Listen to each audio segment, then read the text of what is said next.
విశాఖ హైగ్రీవ భూముల్లో రెవెన్యూ శాఖ బోర్డులు ఏర్పాటు చేసింది. ఎంటాడ ప్రభుత్వ భూముల్లో రెవెన్యూ యంత్రాంగం బోర్డ్స్ పెట్టింది.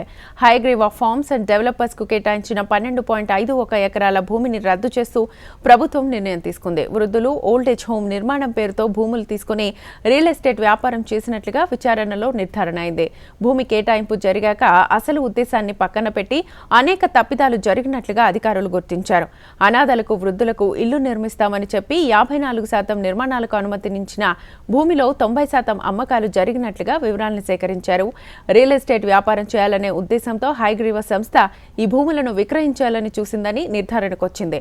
ఇది భూ కేటాయింపు నిబంధనలకు విరుద్ధమని రుజువు కావడంతో హైగ్రీవ సంస్థ కేటాయించిన 12.51 ఎకరాలను రద్దు చేస్తూ ప్రభుత్వం నిర్ణయం తీసుకుంది. దీంతో ఆ భూముల్లో బోర్డులు ఏర్పాటు చేసింది రెవెన్యూ శాఖ.